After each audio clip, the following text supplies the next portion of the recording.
The Effects of Structured Concept Maps on Second Language Reading Comprehension by Madeline Chambers. I want to start my presentation by discussing the motivations behind this action research project. I'm an instructor of Spanish as a second language course, and I teach adult learners who struggle with ambiguity. Because of this, reading is difficult for them as they get caught up in the meaning of every word, and their test scores suffer as a result. I also remember reading word by word as a second language learner, and therefore wanted to consider a tool or strategy to help second language learners with their reading.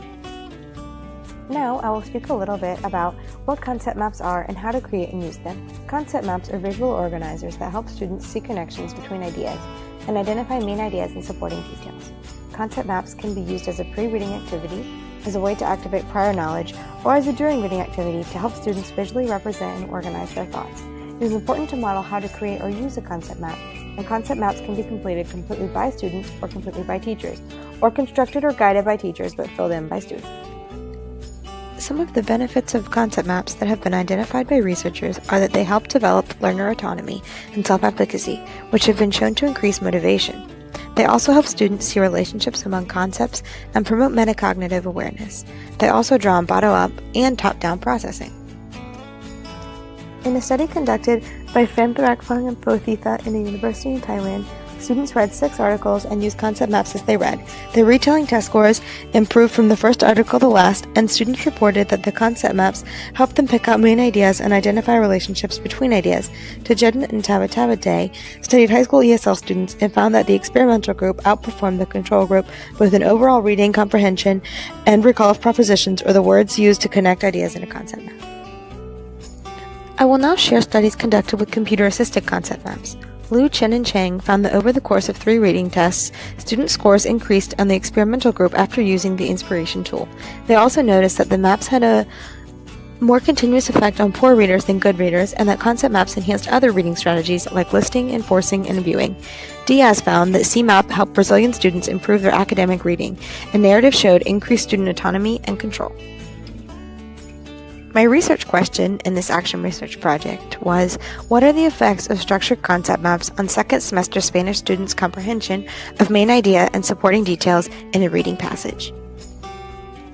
This action research project took place in a second semester Spanish class at NC State University. The class meets 3 times a week for 50 minutes each session. Participants were 11 undergraduate students, 4 females and 7 males, ages 18 to 22.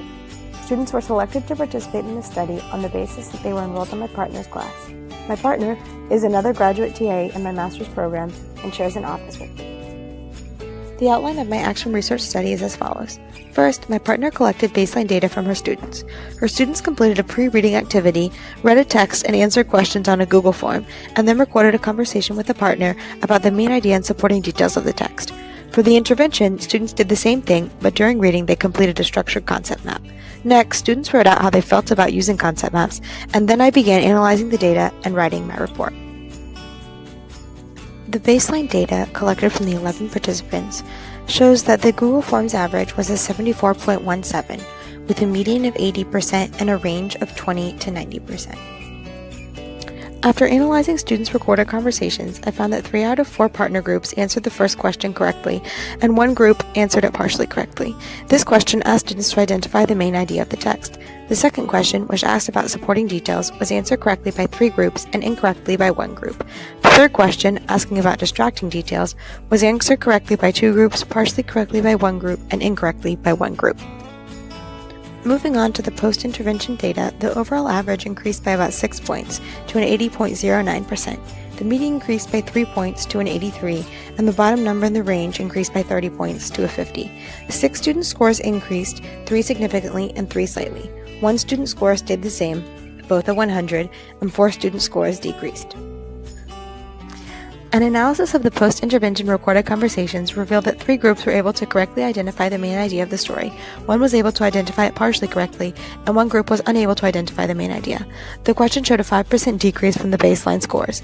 All 5 groups were able to identify supporting details correctly, a 12.5 increase from the baseline data. Finally, 4 groups were able to identify the distracting details correctly, and 1 identified it partially correctly. This was a 17.5% increase from the baseline data. Hello. I also noticed that 8 students paraphrased nicely, but 3 seemed to fill out the map with quotes from the story. Finally, after looking at each student's work on their concept map and comparing this to their Google Forms scores, I concluded that thorough completion of the concept map did not necessarily lead to increased multiple choice quiz scores. This could either mean that the quiz wasn't an accurate measure of learning, or, more probably, the students were unable to transfer their knowledge, which could indicate that students need more practice with concept maps, or that concept maps were not as helpful as the Google Forms quizzes would suggest.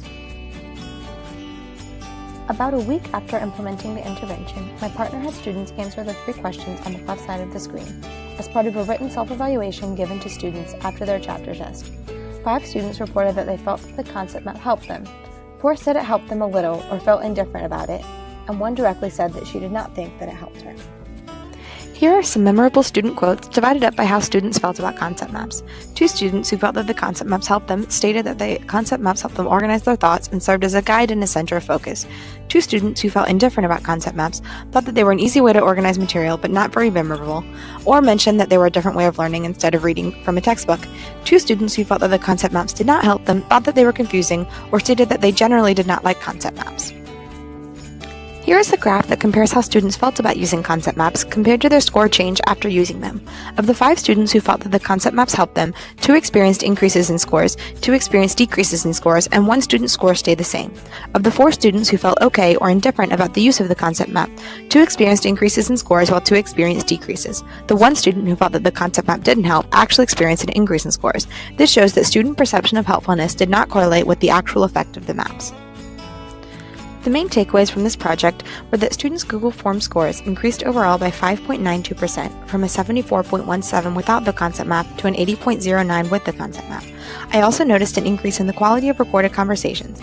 This being said, I believe that concept maps did help students, but not greatly, and I don't think that the strategy, for my partner's class at least, would fall within the zone of desired effects. With more use, they could, but this one usage was not significant. This means that I would implement the strategy in my classroom, but not exclusively. Some of the lessons that I have learned throughout this process are that I plan to continue researching in my classes because this experience has been empowering and has made me want to continue searching for ways to improve student learning.